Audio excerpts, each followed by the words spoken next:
when we come back, we'll have more music. Yes, the Pearl of the Orient plays host to a one-of-a-kind festival. Yeah, stay with us to find out just who will be jazzing up the beaches of Penang. The Breakfast Show will be right back.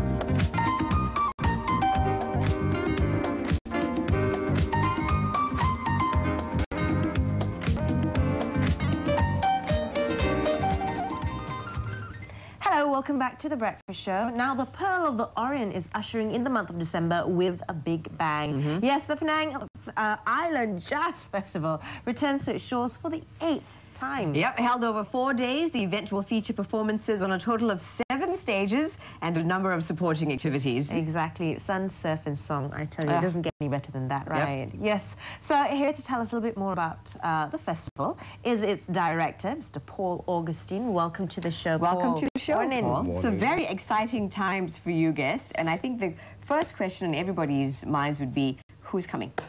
Who's coming? This year we've got, this is our 8th edition of the festival, you know, and we've got, this year we've got Shack Attack, Eric and Ulf Bucanius, Yuri Honing, Wyatt Paradise, Nina Van Horn. We've got like 10 artists, foreign artists, and 2 local artists. One of them is Amir Yusof and a guy called Fred Chia, who's actually Penang born, but he's based in Australia. He's been there for many, many years. Oh, right. Yeah.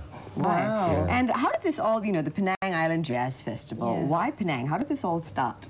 Okay, that's a question that a lot of people ask us. The reason is because there are not many festivals or music or island or jazz itself that are held on islands, especially tropical islands. So, and then we thought, you know, if you tag the word island to it, people would try and Google it and find out what's happening with it, you know.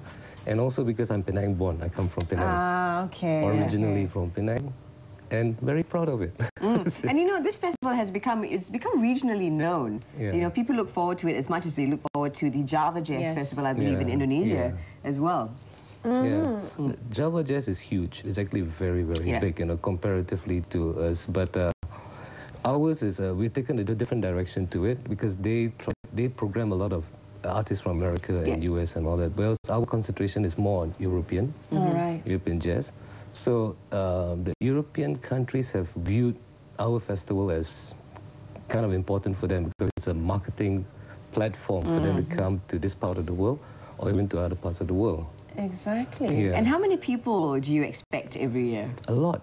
The expectations are always a lot, and we hope to get as many, but we hope to hit about 4,000 or 5,000 again. I'm sure, you know, Penang during the time of the Penang Island Jazz Festival, you know, the rates for tourists and tourism really spikes during that time. But do you get a lot of locals too, you know, from KL, Penangites and itself? Actually, amazingly, when we first started, it was basically more of a 50-50 in terms of 50% from Penang, 50% from outside of Penang. But over the past 2 years, it's shifted. It's now 40% Penang, 60% from outside Penang. We get people from as far as Kuching, Terengganu, Johor, a lot of Kuala Lumpur, a lot from Kuala Lumpur, you know, and Ipoh and all the other states. And we get also from Singapore, Indonesia. We have returning people from UK, you know.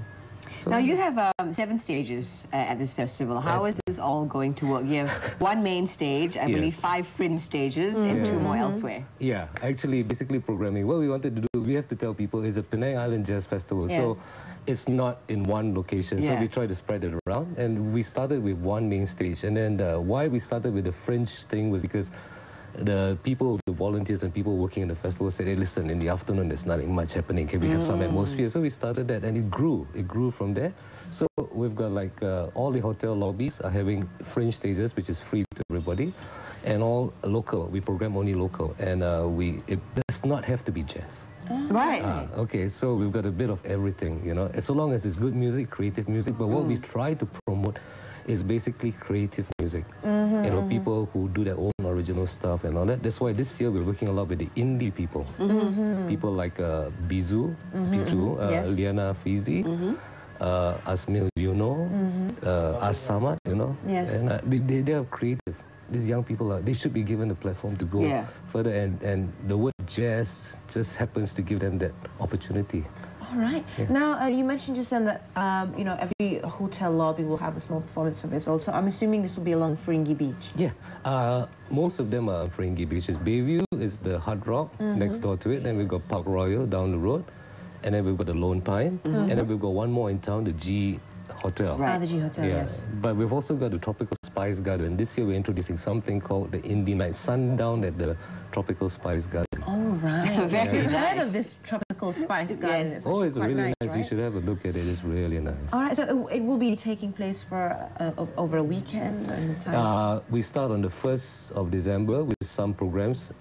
Basically, 1st and the 2nd are more supporting events, activities, and then the 3rd and 4th are the main shows itself on Saturday and Sunday. And what time do performances on the main stage start? 6:30, and we finish at 11:30. We try to finish at 11:30. All right. I don't think anybody's going to usher you off that stage anytime before midnight, Paul. We collaborate with other festivals around the world, and one in particular is in Korea, because the Jarazum Jazz Festival is actually a huge festival, and they started at the same time with us. So we have an MOU with them. Right. We signed it this year, but we've been doing it continually past 7 years.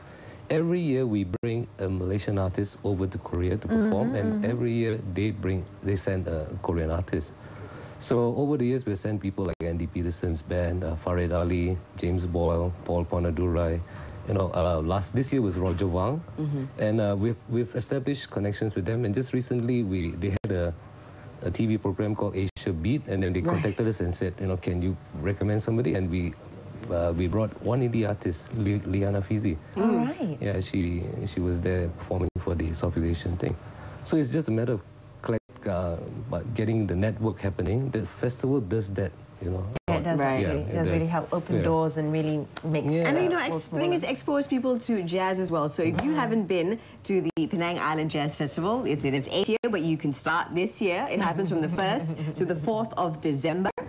You can catch both local and international acts. Exactly. Now, for more information, you can visit their website. It's www.penangjazz.com.